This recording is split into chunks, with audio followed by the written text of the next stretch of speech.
Okay, we're now live. I'm Leon Kamer, and just waiting for a few. Get this chair right. Just waiting for a few followers. I see there's quite a few there. I just ran in a few followers to join me on here. Let's have a look. Yeah, a few people waving. Going to be talking to Batya, so we'll just wait for Batya to come on. Not here yet, but she should be shortly. Hi everyone, hope you're all well out there. I'm in London, it's 5 p.m. Wherever you are in the world out there, I wish you peace and love and everything that comes with it, particularly at these times. So we won't go into that, but it starts with you. So if you've got peace and love in your heart, that's a pretty good start. I don't know where Batya is, but I'm sure she'll be along shortly. So if you just bear with me, wherever you are in the world, but just always have that peace inside, have that love inside. That's all we can do, talking about things and debating about things and listening to the media and so on and so forth. It has no value. It really has no value. Opinions don't mean much at this point of time to any of us. We hear them and we give them, and we're better off doing neither, I think. Just, there's not a lot all we can do is have peace within ourselves, and that's probably what we should be doing. That has the power. Love. Okay, so I don't know where she has gone or where she is. I don't think I've got the times wrong, 9 a.m. We'll just hang in there. If anyone wants to make a comment online, they're most welcome. If anyone wants to say anything, I'm basically here to talk to Batya and, hear some of her wisdom to share with all you guys. I'll just see where she is. She may be running late. She's coming, so hang in there. Batya is always worth waiting for. She's always comes with some amazing things. I'm sure you guys all listen to her prosperity principles, which just keep getting better for me. I'm sure they are for you, otherwise you wouldn't be here watching.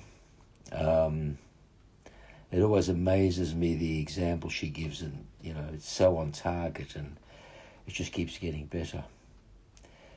So we're very there she is. She joined. Batya Solomon joined, right?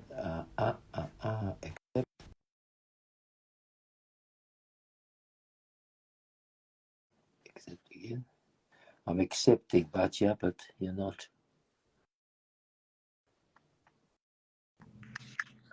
Hello. Hello. Good to see you again. I've been chatting to all our viewers. There's quite a few of them out there. So I've been trying to hold the space for them, but I did run out of stuff. So for those that, I'm sure all of you out there, you're already familiar with Batya Solomon. She has on Kabbalah.com, she has a regular weekly slot called Prosperity Principles. She's a Kabbalah teacher and author, among a lot of other things. And today, I've been following you avidly, and some bits sort of stuck out for me that I made some notes on. And one of them was, well, first of all, that constant, you always talk about manifestation. That's a strong point of yours. But what stood out for me is being in a constant state of love, and pay attention to the images in your mind. But the other thing was purposely programming your mind to act like it's happened. So you spoke a lot about that. And you speak a lot too about parallel lives, like almost like the Matrix for those that have seen it. So just unpack that for us without me doing too much talking. You know, purposely programming, you know, parallel lives, prayer and affirmations, all those things. Because you seem to be coming up like every week we get deeper into this and you give us more tools for this, and they're fascinating. And I'm sure everybody loves them, otherwise I wouldn't be here. So just from what I've mentioned, just give us a bit of breadth on that. BREIDTH, breadth, width. And you're frozen. Oh dear. Can you hear me? She's gone. Oh, she hasn't gone. She's frozen.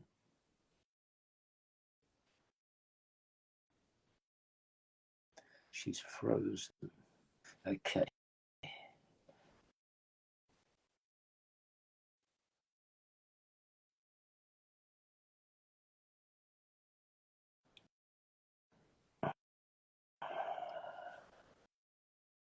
She's gone from. Yeah, we had a bit of a bad connection. She's back, except she's back.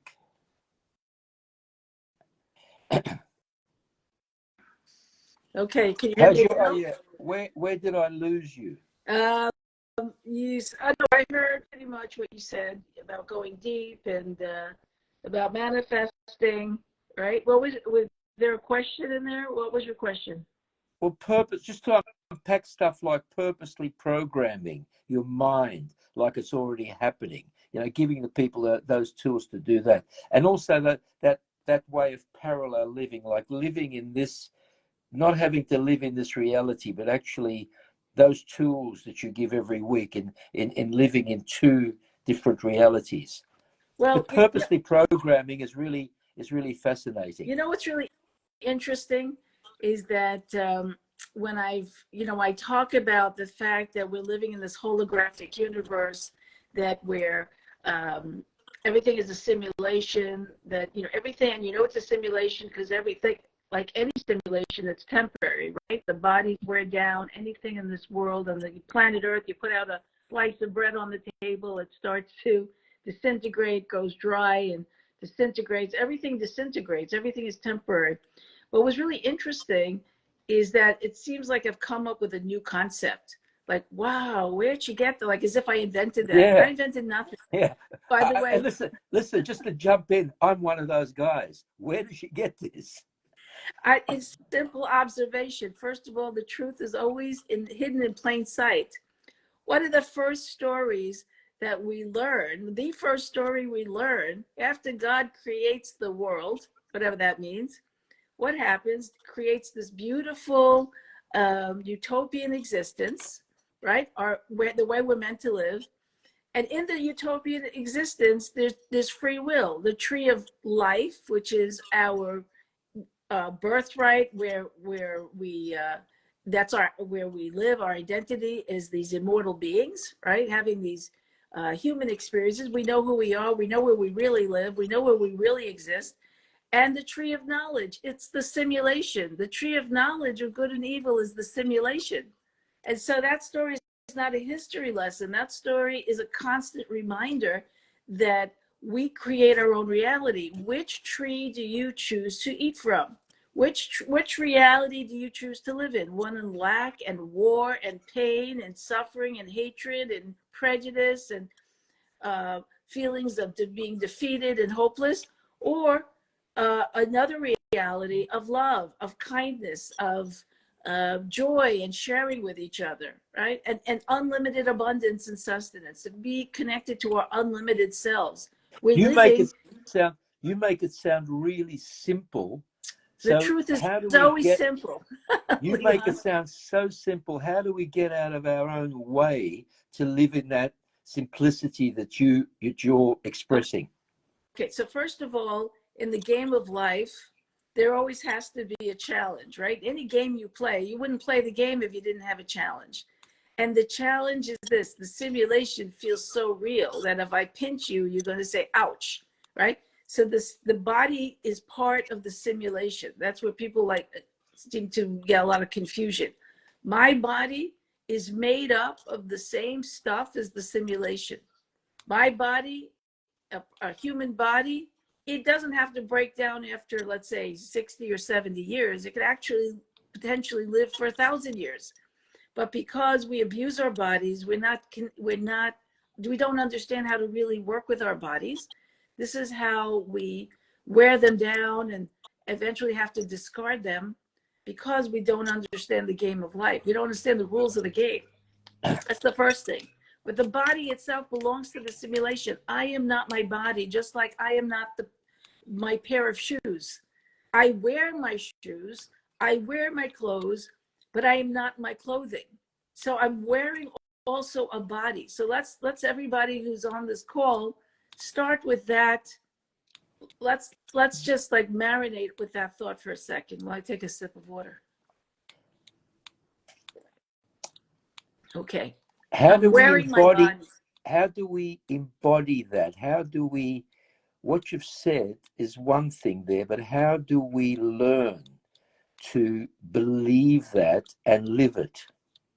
Awareness, mindfulness, and stay present. So most of us, I think, given what's going on in the world today, you can see that most people are not aware of this very simple truth, that we are not our bodies. Let's just start with that very simple truth. Most people over-identify with their bodies. And then as an extension of that, we over-identify ourselves with our possessions, right? If I'm driving a certain car, if I'm bought a certain piece of clothing, if I live in a certain neighborhood, if I live in a home that has got 15 bedrooms, and versus somebody who's living in a studio, somehow I'm better than them, or they're worse than me. If I look a certain way, I'm appealing, and I consider myself good looking. If I don't look a certain way, then I've been deemed unappealing, and live accordingly. That's crazy. We don't even realize the program. This is the tree of knowledge of good and evil program. Now, we know about the opponent force. I assume the people that are on this call probably are Kabbalah students. If not, in the game of life, the opponent force is a force that challenges us to make the better choices. It challenges us to make the better. How does it challenge us? By assuming and tempting and threatening us with this fake reality. I would say fake, because that is confusing. That word's confusing. I'd say temporary. This temporary reality. Like I said, if you pinched me, I would say ouch, right? Because it feels real. Looking at the gas bill this month, right? You put petrol in your car, right? And you look at and they go, oh my God. I went the other day, I went and ordered a pizza pie with my kids. We had a little informal get together, and I said, you know what? Let's go pick up a pie on the way out, on the way home, so I don't have to cook. And I paid the bill. I said, what? I can't believe pizza has become it like doubled in its price. It was shocking.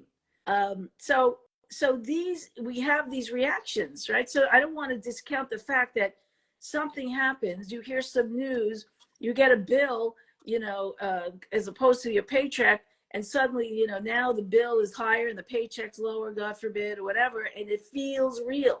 How long did that feeling last for you? It's double the price of pizza. About 5 minutes. But anyway, because this spiritual work is not something, and people get confused by this. Spiritual work is not about a one time or once a day, even 3 times a day action. Praying, studying, using the tools that we use, following the 613 precepts. I did a nice thing for a friend. Now I did an act of sharing. I gave charity. I volunteered yesterday. You know what? Now I can slough off and I can go back to my robotic sleep. No, The spiritual journey is a journey of constant mindfulness. Where is my head at? What am I thinking? Where did that thought come from? Is that we have no thoughts of our own, by the way. They're either coming from the radio station, Light FM, or our soul's thoughts, or radio chaos, which is what the opponent force wants us to constantly be tuning our consciousness to, this radio chaos station. And so it's the spiritual journey is it's simple, but I didn't say it was easy. Constantly checking in with myself. It's like, what force is encouraging me right now? What reality am I living in right now? Am I living in the tree of knowledge, or am I living in the tree of life? You know, you're in the tree of life reality when you're in a state of gratitude, when you're state of love, when you're or like somebody wrote Kabbalah FM. I like that. Kabbalah FM. It's funny. Is like FM. So you know you're in a state of love, gratitude, sharing. Life is good. You connect the dots. That's the tree of life. The tree of knowledge is when we thrive. And I used to do this before my studies, and and we all fall into it. Even still, I know better. Is that instant hit of addictive energy, whether you're doom scrolling on your phone, or checking out playing a game, or you're tuning out the person you're with, or you're avoiding, something that's good for you and chasing after something that's going to give you instant pleasure, but later you're going to regret it. It's a constant war. There is a war going on in this world. The real war is the internal war. It's the war to constantly, painfully sometimes choose that tree of life consciousness over the tree of knowledge consciousness. So the tree of knowledge consciousness is the simulation. How do we jump into that other that other movie? That parallel? Mindfulness. Why am I getting? And here's a tool here. When you're already upset is when it's the easiest time, or when you're having a strong emotional reaction, I should say, either way, is the time where that's the time where you can jump in with mindfulness and say, okay, what's this feeling about? Am I in a feeling state that is bringing me joy in a higher sense, not instant gratification, greedy, addictive pleasure? You can tell the difference when you just jump in and, whatever it is, whether it's a cigarette or a drink or getting high or watching something that is stimulating, and you just go for it, right? Or you're in a robotic rut. It's like you can't help yourself. Yeah, tomorrow I'm going to get up. I'm going to exercise. I'm going to go to the gym. Tomorrow comes, I'm not getting up next. I'm going to the gym. What is that going? What's going on over there? There's that war that's happening. There's that war that's happening between the soul and the opponent. What we call the opponent voice. But the opponent voice is the illusions of this world. It's the illusions of this world. So it's a constant state of mindfulness and awareness. I'm feeling tense right now. What's the tension coming from? Wait a minute. The tension is coming from someone told me they criticized me, or the tension, somebody changed the plans on me. The tension's coming from, things are not working out the way I think they should. They don't agree with me. I'm not okay. I didn't get my instant hit of approval addiction, right? So then you know that you reacted to the simulation. But when you do acts of self-sacrifice, acts of love, acts of sharing outside your comfort zone, then you know you're in that tree of life where we're meant to live and stay there. You know, when the negatives kick in or the opponent kicks in, and it kind of compounds. It like builds clutter on top of clutter, chaos on top of chaos. Which one is easier to build? Is it easier to build the other side? Which one keeps winning, the chaos or the other side? Leon, see, that is an illusion of the simulation. That is an illusion. I want you to know something. You can jump out of the simulation like that anytime. Anytime. I bet you everyone listening to this now, including myself, wants to know that. Yes. That's actually, I'm going to discuss it in this week's class on Prosperity Oh, Principles, fantastic. Kabbalah.com. So if you don't watch Prosperity Principles, you're going to want to watch it this week, every Wednesday, 4 p.m. Pacific, 7 p.m. Eastern, and or on the replay if you're watching from Europe. Anyway, your sales background precedes you. That was just a natural, Yeah. somebody wants to. You are, yeah. I'm a salesperson for the light, so I'll take that as a compliment. It is. Go ahead. The illusion is, and I hope, is this being recorded? Because it's a shame if it's not. Of course it is. Okay. It's going straight on. Yeah, of course. 100%. Okay. The illusion is, let's say someone gets stuck in addiction. Let's say someone, because addiction, I don't just mean like drugs. It could be any kind of addiction. It could be lying. It could be the worst addiction, which is approval addiction. We don't realize how much we sacrifice ourselves on the idol of approval addiction, or fear, or whatever. And then let's say a person, they have an addiction, they're embarrassed, they're ashamed of their addiction. So they make a poor choice. Then the next poor choice they make is they justify it. They lie about it, first to themselves and then to other people. And then one lie, when you start to lie, you know that one lie builds on another lie, builds on another lie. And then it could be like being in an abusive relationship with yourself, because that's where all abusive relationships begin. They begin with abuse of ourselves. And then the simulation, the nature and the rules of the simulation are that it merely reflects back to us our deepest assumptions about ourselves, first and foremost, and life. For example, people who think if they don't do it, it won't get done. I have to be the control freak of my life. I have to make sure that everything in my life runs a certain way, because the business can't survive without me. The spouse can't survive without me. My kids can't survive without me. Whatever it is, it's a lie. It's a pure lie. And then decisions are made on that lie, and that lie gets piled up with justification, smear little lie there, smear little justification, right? And it becomes a feeling after a while is, oh my God, what am I going to do? I can't, how am I going to get out of it? How am I going to get out of this? I built a life for 20 years on lies. Maybe a person's had a conversation with someone the other day, married for 43 years. I said, how was your marriage? She says, 43 oh 43 years, and she gave you an obviously it wasn't her best relationship. So for 43 years, until death, the spouse died.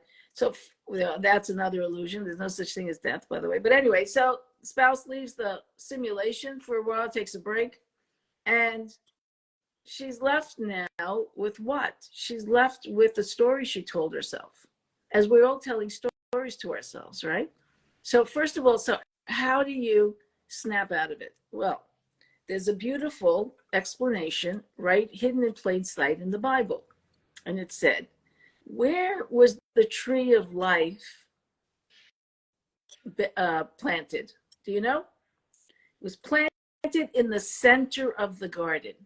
They didn't say it was planted in the east or the west or the south or the north or the corner or the entrance. No, center. Right from the center. Why was the tree of life planted? Doesn't say anything about the tree of knowledge. The tree of life was planted, right? Our true reality, our birthright, how we're really meant to live. Where was it planted? Right there in the center of the garden. Now, why was it planted in the center of the garden?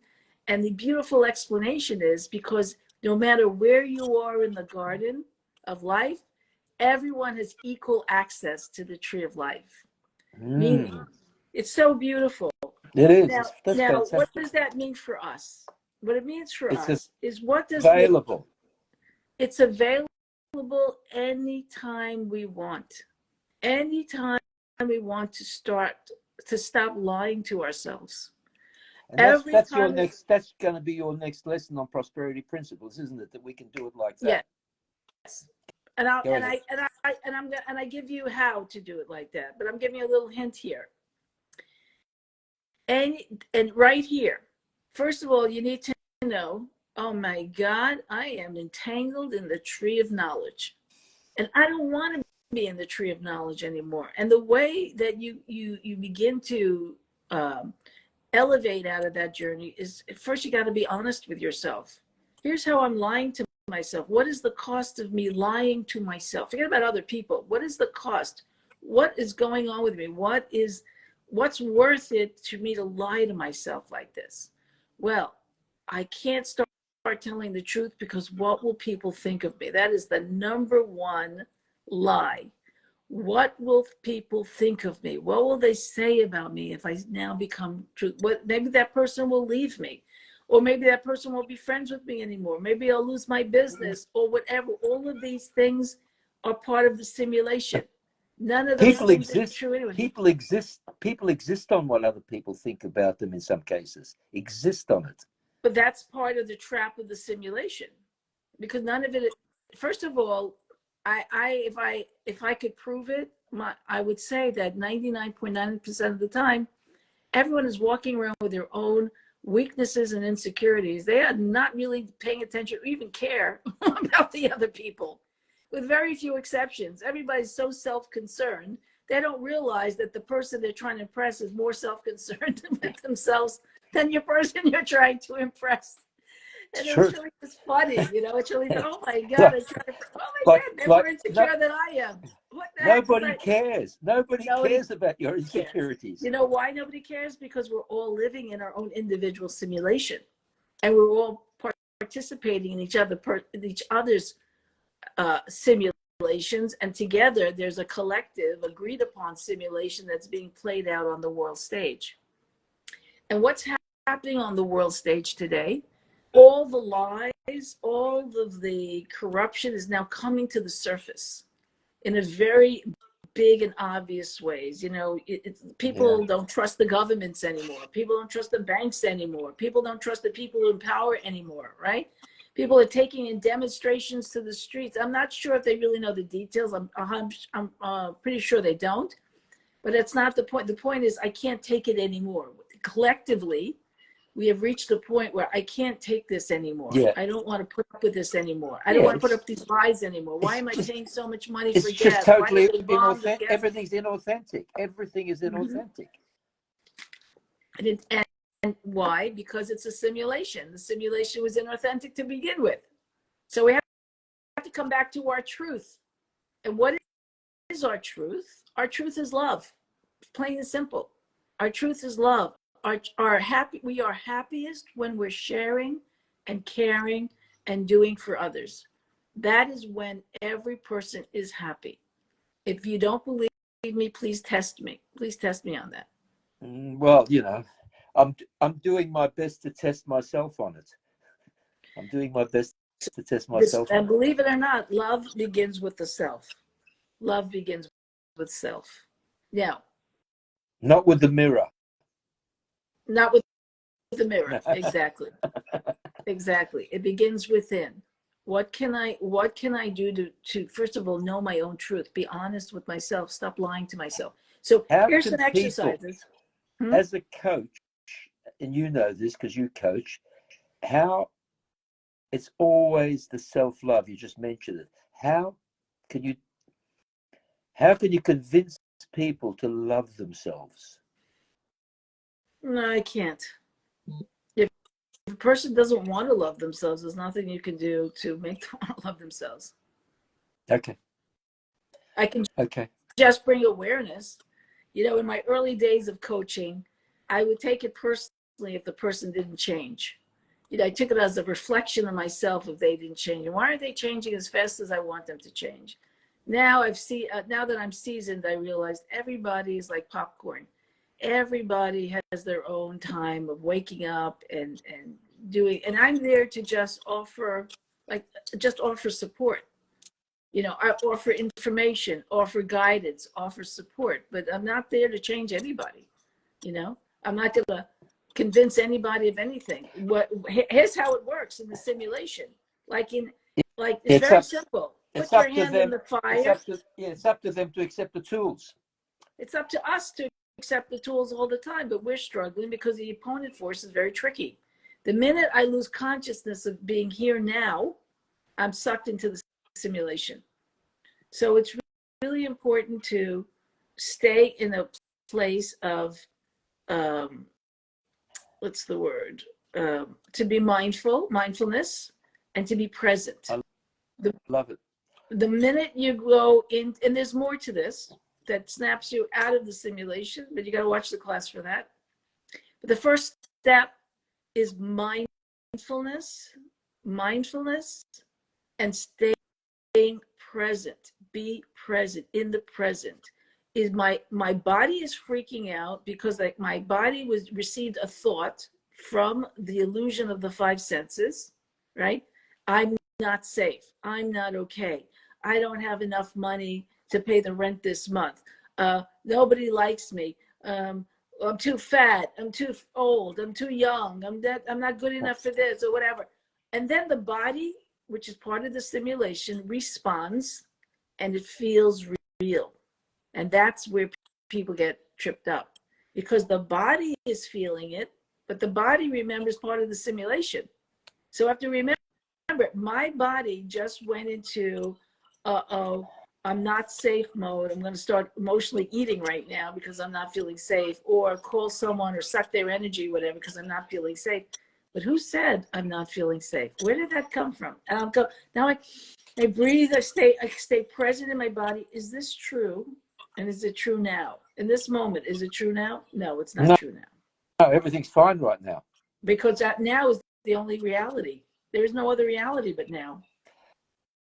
I thank you for your words of wisdom and for enlightening us, and for your channeling, because I'm sure that that's really where it comes from, because there's a lot there to absorb, and you'll be unpacking a lot more of that instant ability to change on Wednesday on Prosperity Principles.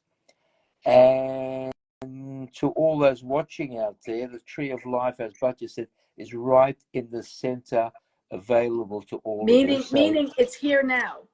It's here not now, somewhere else. in the center. It's in the center of your being. It's in you. I want to make it very clear. The Tree of Life reality is in you. And it's right here, and it's right now, and it's accessible in every moment, in any moment. And any moment we can pull ourselves out of the simulation. In any moment. I'm going straight to it after this interview. I love it. Thank you. I appreciate you coming here again. Always a pleasure to speak with you and enlighten us. And I'll be on Prosperity Principles tomorrow. Okay. Wonderful. Take care. Have a great day. Thanks, you too. Be well. Thanks, everyone, for listening. Take care. Thanks, everyone. Bye.